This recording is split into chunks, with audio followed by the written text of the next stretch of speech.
It's a pleasure to be here. So good afternoon, everybody. I'm going to try and hopefully be a little interactive. So please feel free to participate a little bit as we go through our discussion. The way I'm going to structure the discussion, my area of research is both online retailing as well as traditional retailing. So that's why I've titled my talk as Bricks and Clicks. As I feel today, virtually no retailer can function without having an integrated online presence, and online retailers are starting to build up more of their brick presence, whether it's just their supply chain or they will virtually go and open stores. So I don't know how many of you have now been to an Apple store? Nearly everybody. Apple was clearly not in the retail business as a pure retailer. And it's pretty much viewed as one of the leading retailers from an innovation point of view. Any of you have been into a Microsoft store? Not yet. Microsoft is just starting to launch their Microsoft stores. So clearly these were people who were in one way or the other either selling through others or they had their online downloads, etc. and are moving the reverse way while everybody else is creating their online presence. So what I thought I'd do is I'll share some insights based on both practice and research.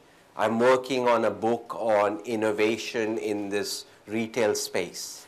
And as part of that book, I interviewed a number of folks at a number of companies. Mostly I would try and interview the CEO, the CMO, head of analytics, supply chain, merchandising, etc., to gain insights into what is a company such as something like Macy's doing, or what is a company. Each of these I picked because in their own verticals they're a leader.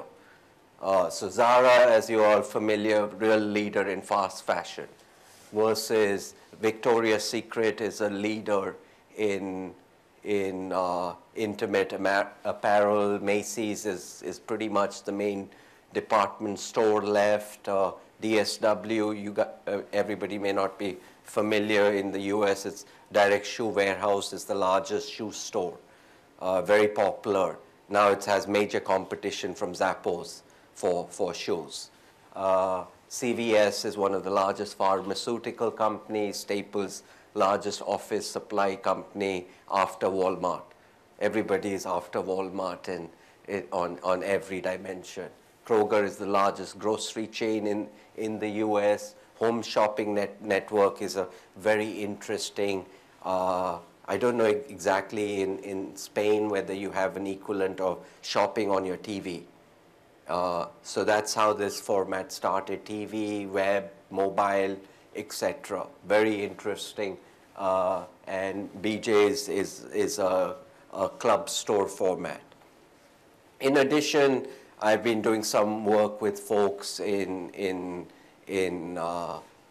Sweden and running studies and trying to implement studies.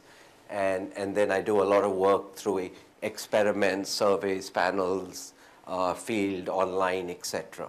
So I'm trying to distill some of the insights so that I can share with you a broader perspective as opposed to one narrow perspective. So I'll try and talk a little bit about various things.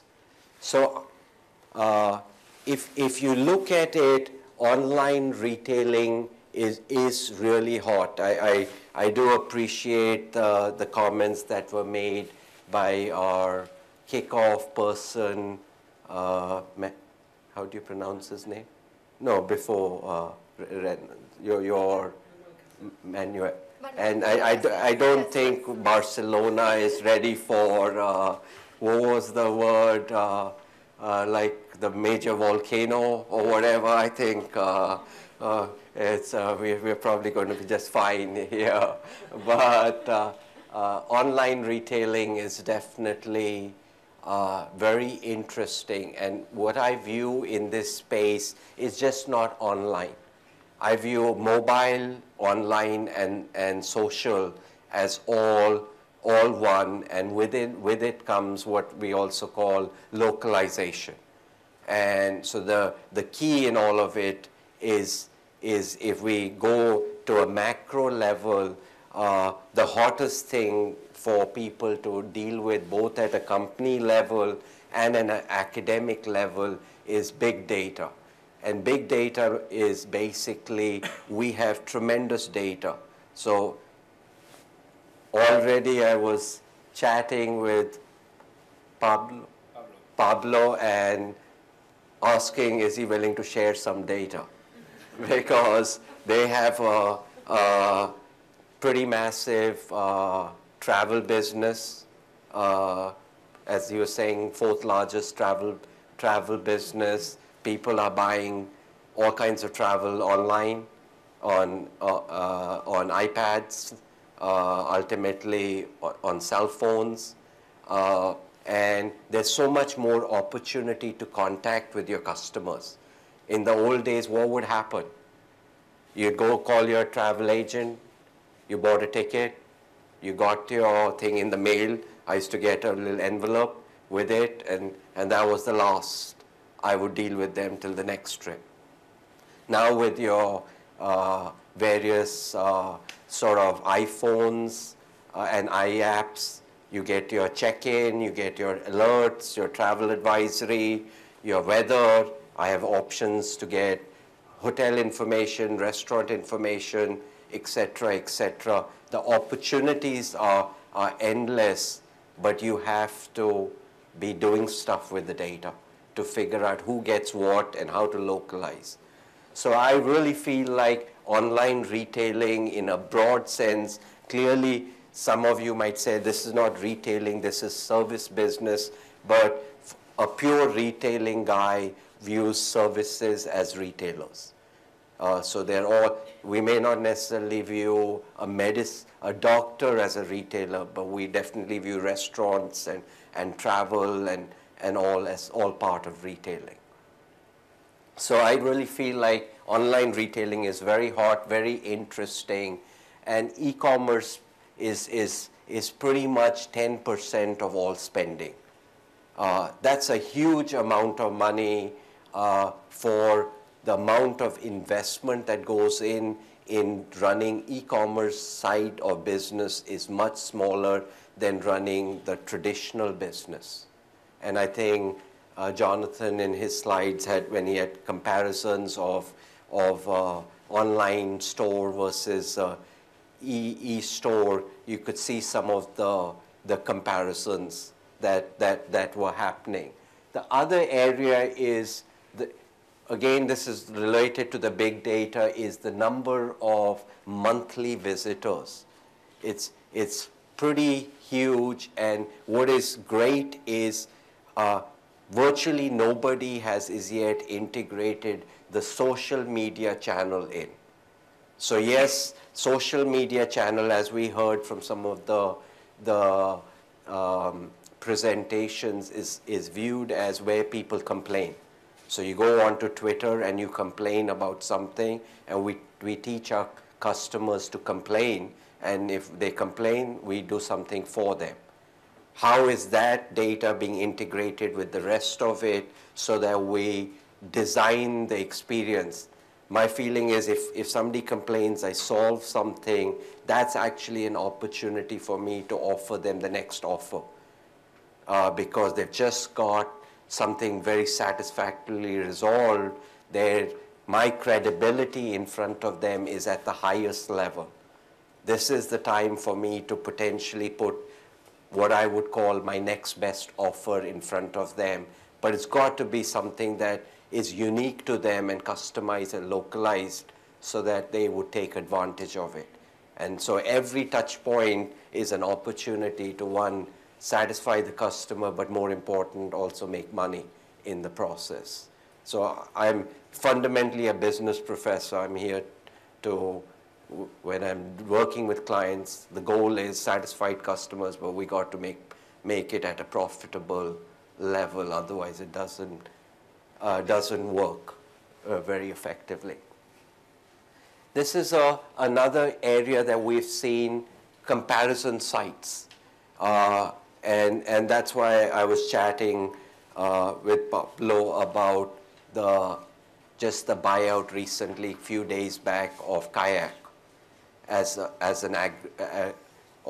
any of you use Kayak?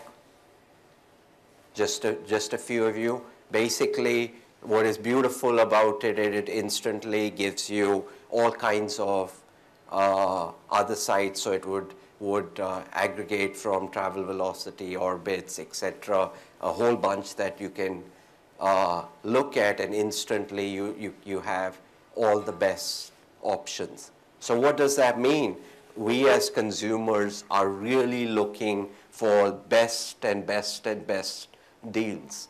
I mean, we are training our customers that no deal is good enough. There's got to be a better deal out there. That's a pretty tough thing. To me, that will be the hardest part for internet retailers and traditional retailers to deal with this mindset that you got to give me deals. And if you don't give me deals, I'm not interested. So if you look at what has spurred e-commerce in Spain and a lot of Europe, has been a lot of these deal sites, that like a Groupon type of site, or in fashion sites. In the US, we have sites like Rulala and Living Social, etc. Europe is definitely very fashion oriented. So if you could get fashion clothes at a good price, you could imagine people in Spain being pretty interested in that. And that's going to channel them into going online. Once they're online, the idea is other retailers will be working with companies like this to potentially throw up interesting ads on those sites and then migrate them also to other places. And so I really think the opportunities are pretty endless. Coupon sites are having 45 million monthly visitors. That's very, very high traffic volume that is going on it. 1 in 4 customers are accessing online retailers through their smartphone. So how many of you have a smartphone in the room? Who is the unfortunate person here who doesn't have one? If they would raise their hands. Nobody. So that gives you a good idea at certain economic and professional stature levels, people all have smartphones. And it's the only thing with smartphones is how much do you actually use the phone for anything other than listening, email, and taking pictures. So those are normally the 3 things that people first do. Then they start learning other things. For me, the best app that I have is Skype. So I travel, now I get onto Skype and I can chat with my wife, I can chat with my colleagues on Wi-Fi in a hotel. It's 100% free. On a data plan, it's $20-25 a month, and I can be, otherwise per minute, international is about $1 a minute. So I'm Indian, I like chatting.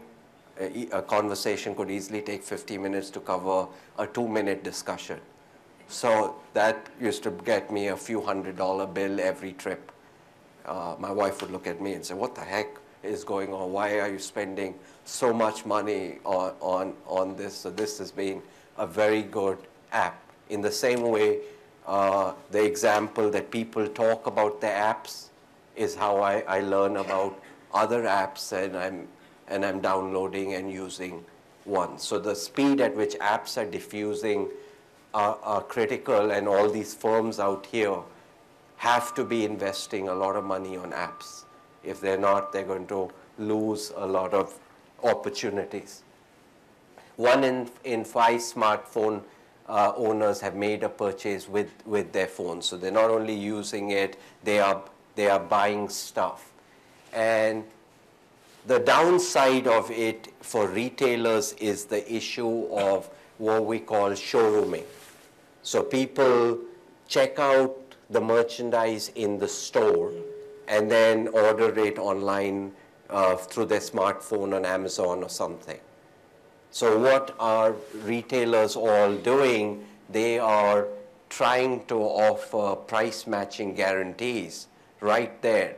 So you show them a price at any place, they'll match it so that they can make the transaction, and they are offering various experience enhancing opportunities. Again, we will talk about all of this. Here is one of the companies that I dealt with, and chatting with their executive team is very interesting. You watch the show on TV, and you may have Jennifer Lopez talking about her latest perfume. Before you know, the show is over, that particular show is spliced and posted on YouTube.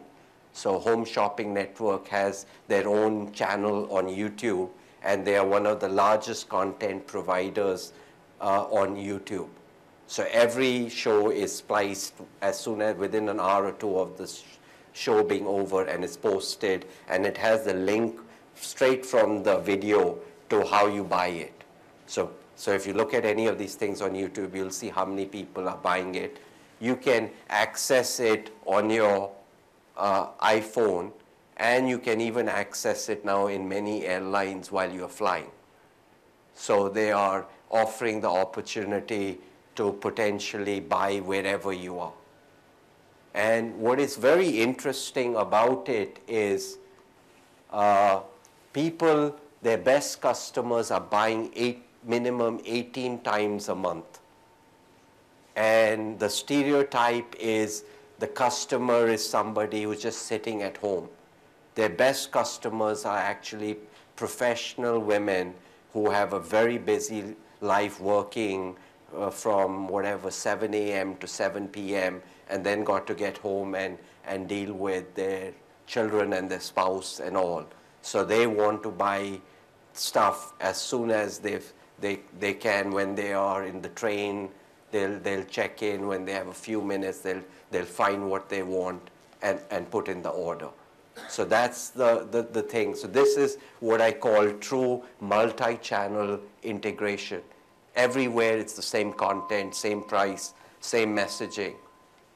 Very well done. The area that I find very interesting in the digital side is these various digital disruptions that are happening because of online, mobile, and social. It's changing who is part of our network. In the old days, not more than maybe even 5-7 years, my network was basically the people I hung around with at work, some people I hung around with at home, and 8, 10, 12 people who I talked to on my phone. That would be the extent of my network, and occasional email to somebody. Now if I look at my LinkedIn, I might have 300-400 people on LinkedIn. And I might have on other sites all kinds of people.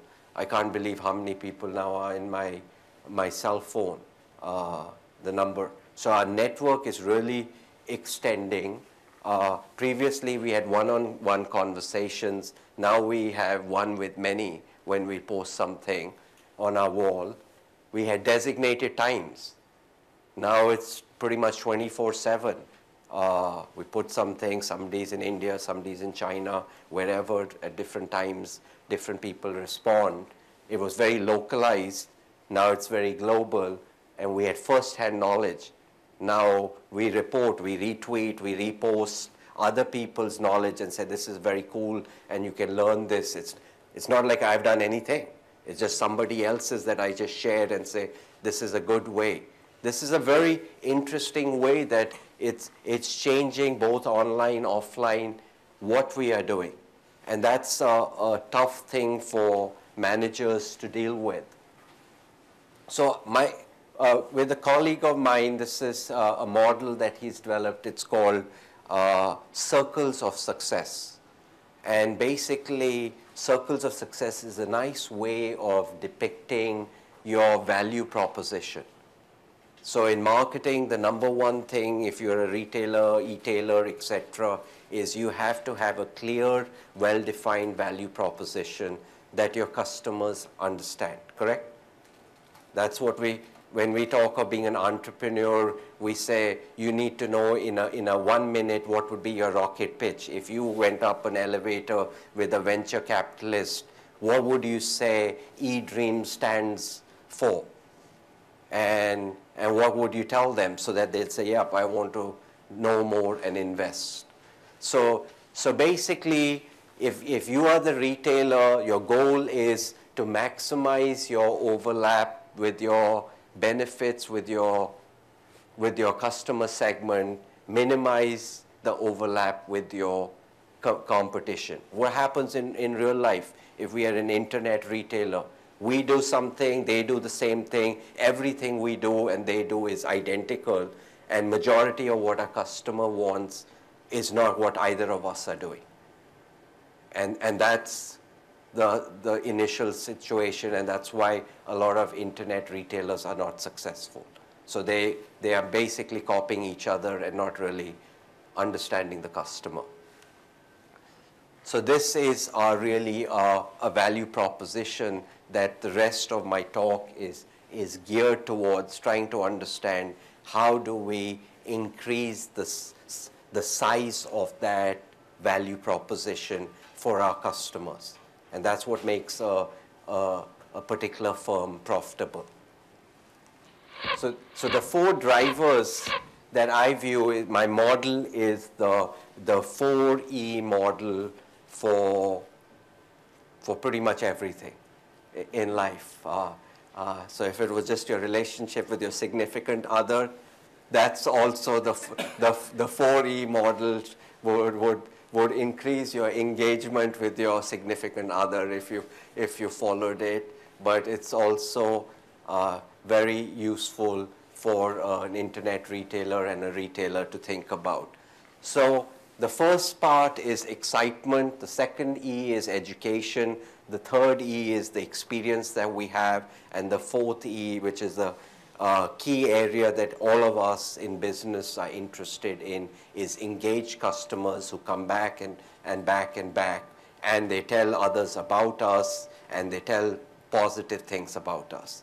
So we saw the presentation where we were talking about social media, and we had sort of a node, and these were the ties from social capital theory. But if you really think of it as a disease starts with person A who gets a particular disease, and then it spreads. That's how viruses spread.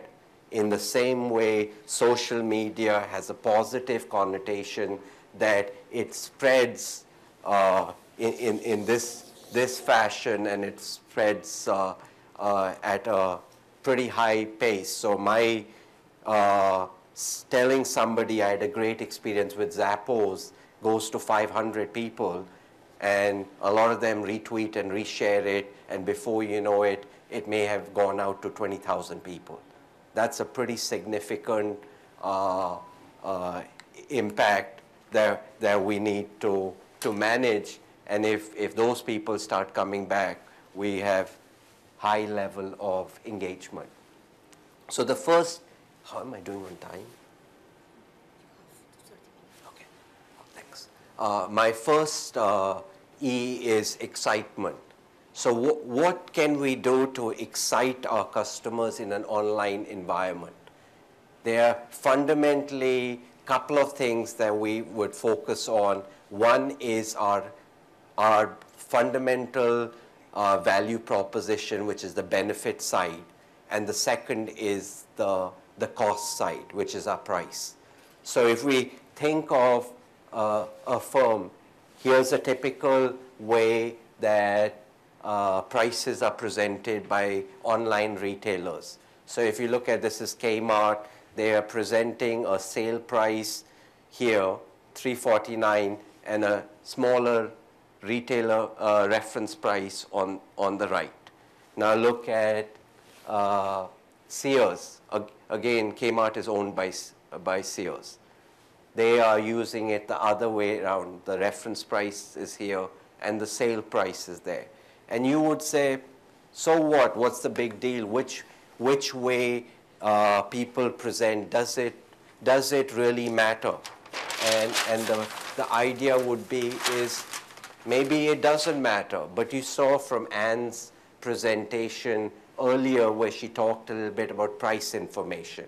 People process things. So when you do, Anna, right? When you do a subtraction, how do you subtract something? So you start with the bigger one and you say 100 minus 80. That's how most people write a subtraction task. So the bigger number would come here and the smaller number would come here. And that's how people expect to see information, even though everybody can read. And so we did some studies and showed that when you put the sale price on the right, when people were asked what is the value of this deal, identical deal, there was a lift on a 7-point scale of 1 point in value. This would translate to an additional about equivalent value of about 20% more discount. So something simple like that of how you present your offers can change the excitement level that is evoked in a customer. I've done numerous studies in this area, testing where you put the price, what font you use, because certain fonts are better and worse, what colors you use, what background do you use. Do you put something, if you had an offer like this, and I had the chance to put the price here or put the price here, which one might I use? Things that are at the bottom people view as heavier. That's why things go to the bottom. Things that go up. So if I put this price in a little balloon, people will think this is light. So just subtle things change people and generate a slightly different excitement level. So I'm not talking of big price offers and deals and all. That is clearly there. But I just want to show you how simple things like that make a difference. People behave irrationally, but we as a marketer have the responsibility to provide information in the way that communicates the thing. This is a genuine offer we are offering. We want people to realize it and take advantage of it. Here is a similar type of study I did with my colleagues Anne and Jens, who's in Sweden, where in the stores you have displays, and whether the display is on with an ad or the display has nothing, people are more likely to gravitate towards the material when they see that visual display. And as a function of that, we can get a lift of almost 34% more in sales. So that's changing you'll see more and more stores having digital displays, signage, etc., because they are able to visually show more about the merchandise. So if I was selling bananas, if you had a normal display, you would just have a picture of bananas. Now, if I'm selling bananas, I could put a digital TV there that shows somebody making a banana smoothie, somebody making a daiquiri with bananas, etc. And that's going to just draw more people and say, whoa, that looks good, and want to buy the merchandise. Again, creating different ways of creating excitement. Another way that people are creating excitement is localization. So in the US, Macy's is previously most of the US, which you can see, got very similar merchandise assortment profiles. Now they have broken it down into 69 geographical districts. Each district has a planner, and that planner deals with 10, 12 stores and provides merchandise that is unique for theirs. What is beautiful about this sort of thing is when we go to a mobile site, we know exactly where you are relative to a store. So not just the location, we know where you are, we know what stores are there, we know if you just posted stuff on Twitter saying I'm looking at a really nice shirt or something. It's amazing what people these days post. We know your past traffic, we know which other site you just browsed on in an online site, and we can aggregate all of that and offer you some offer that is unique for you that will be useful. And that's going to, again, excite you. So again, there's a lot of opportunity to enhance people's excitement these days. I think this is a very good company in terms of what they've done. Victoria's Secret with their models, and they're putting their whole show online, and they've always had some of the highest traffic when they put their online site. But what is unique is the bar at the bottom. So company like Zara has mostly 100% their own branded merchandise. They're not carrying other people's lines. Versus a store like DSW selling shoes is selling hundreds of different manufacturers' shoes. I feel the next generation of retailing and e-tailing is going to be whether you have unique brands that you own, and thus you are providing something unique on your website that people say, whoa, I can only get this here. If I look as an e-retailer identical to another guy, then what am I providing? Nothing. I'm just doing the same thing. We will basically compete on price. And once we compete on price, neither of us will ultimately make money, and we will both down the road go out of business. So we have to have unique. These guys are all providing unique merchandise, which I think is going to be a key. So that's basically the first E. The second E deals with education. And I view the whole area of social media and online reviews and blogs is all opportunities for us to educate our customers on what we can do, what we stand for, what is our value proposition. So the overlap is much more. So today, if we go in it, you can read all these kinds of reviews. And what is beautiful online in stores, you're starting to use QR codes. What does QR codes mean? As soon as I see it, I take my cell phone out, I read the QR code, it takes me to the landing page of the information, and I can educate you about whatever it is. So if I had a QR code on a bus, and the bus has somebody skiing, so I could have a QR code, and that would be an outdoor ad, and moment they went to eDreams website, where they would then have offers pertaining to a ski vacation in the Alps. And I would do that. When would I do that? I would do that on a very hot day in in Spain, where there is some other place where there is a cold thing, that's the time. Again, you can take advantage of it, create landing pages. Again, firms have to be investing in IT. I viewed the recession as a wonderful time to take advantage. You had great talent available for a reasonable price. This was the time to actually gear up. Amazon was very smart. Amazon has done a lot of successful acquisitions and buying stuff while everybody else has been just storing money, which is a bad strategy. They will lose out in the next 5-10 years if they haven't made the right moves recently. So QR codes is very interesting. And once you get all this data, the idea is that you do something with it. Yeah. And today the tools are there again to start doing what we call sentiment analysis.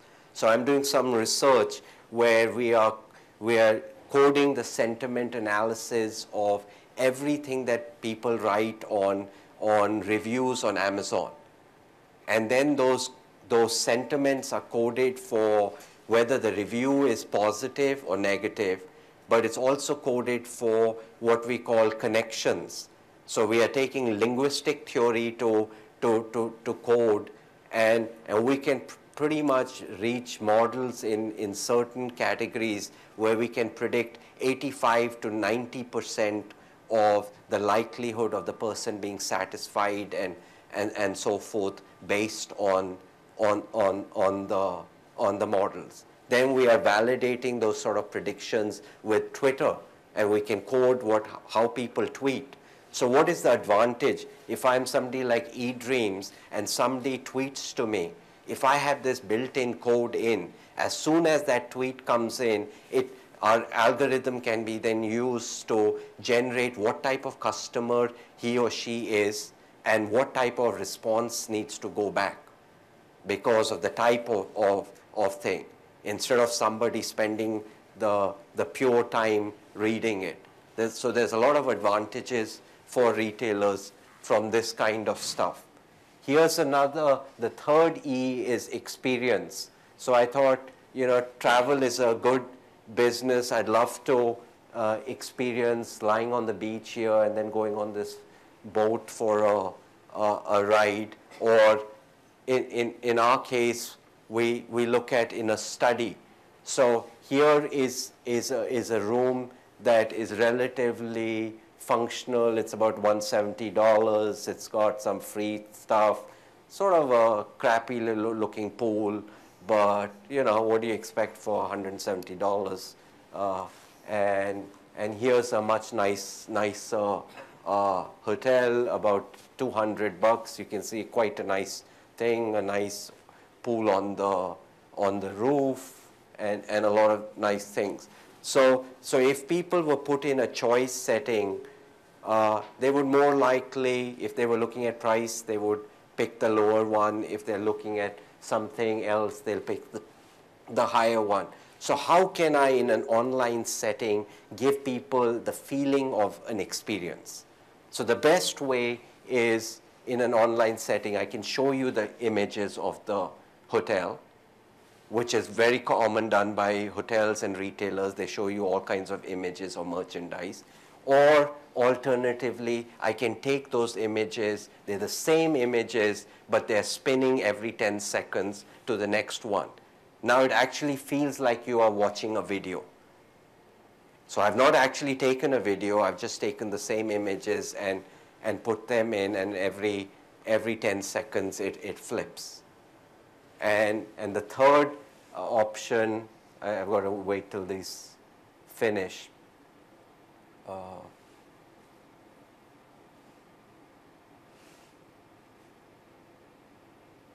The third option is I actually take a 360 view, and today we have the cameras that allow you to take the 360. So these are what people actually saw in the thing. And we asked them, which room would you pick? So when they just see the pictures, they're about almost 50-50. They're less likely to pick the expensive one. They're more likely to pick the cheap one. When I show them either the same still pictures in a 360 sort of movement, they feel like they've experienced the product or the service, and now they are more likely to pick the expensive. So if I was selling a if I'm showing people different vacation options and packages that are more or less expensive, if I give them that 360 view, you are more likely to feel like you've experienced it and you will buy it. Same sort of stuff I did again with a couple of colleagues and Anne, where we have looked at the same issue with, now not a service, but if a retailer were online selling a functionally better coffee maker for $28 and a more expensive coffee maker for $72, and the result is still picture versus video, you can see the change. The experience makes people more likely to go towards the more expensive option, even though it's, in this case, 3 times more expensive. And the last E is engagement. So the Amazon, I think, is the best online retailer, #1 in engagement. It knows everything about you, offers you offers. It really takes advantage. It knows what categories to build in. Ultimately, basically, Amazon is probably going to be I think it already is. It's the biggest challenge to Google. Today, people don't go and Google to find a product. They type in Amazon and then go in Amazon and search for the product. So they totally bypass Google. So Google's biggest worry is how to deal with Amazon, and that's why Google is starting to get more active in the retail space, because they have to directly compete in retail level as opposed to just, their business is search, and through search advertising is where they make money, whether it's paid, organic, etc. And they'll lose that whole business if people go more this Amazon route. And the reason people go there is because of the great engagement and ultimately what I call guided analytics. Because of the big data, analyzing it, Amazon was always the first one to recommend. You just finished reading Harry Potter, this, or you finished watching James Bond's latest movie, you might want to get this book, and you might want the other 5 James Bond books too. Again, very, very focused. Everything, their assortment, their pricing, their offers are based on their analytics. So this internet and the social media and all of this stuff is changing the data that we have. Now we know what is the buzz right now, where are people right now, and what are their friends and all buying. That's really changing how we have to market. It's not marketing one-on-one to you or me, but you or me in the context of my whole network, which is a unique challenge that I don't think too many people know. What are the bricks and mortar retailers doing to build this experience? They're realizing merchandise is a lost game. Everybody can sell the same TVs and the same channels, and all the electronic companies are going bankrupt. So what are they trying to do? They're trying to actually build experiences back in their boxes. So they are building in places where you can get copies, stuff done, which was Kinko's in the old days. Now the office stores are trying to do it. CVS is putting clinics into their pharmacy stores so that you get experiences. So the point is, online retailers are learned from offline retailers and have created unique experiences, and now the reverse, the brick and mortar have to also learn, otherwise they will be all out of business. So if we do all this excitement and education well, our overlap goes up tremendously. So you can figure out how much our value proposition has increased. With big data, we understand everything that the customer wants, and we map back up to the customer. And if we do relevance and engagement right, we overlap and we are totally differentiated from our competitors. And the end of the day, that's the picture that we want. We want to be more or less providing you what you want and be the unique person that provides it. So those who will provide those unique things will ultimately be the winners. In the old days, we would say, there's a market for everybody. There's not the case today. Now, there are not more than 3-4 players that survive in every industry. In the next few years, you will probably find there's probably be at best an opportunity for 2 people to survive in an industry. Everybody else will be pretty much out. So it's again, we need to reach this point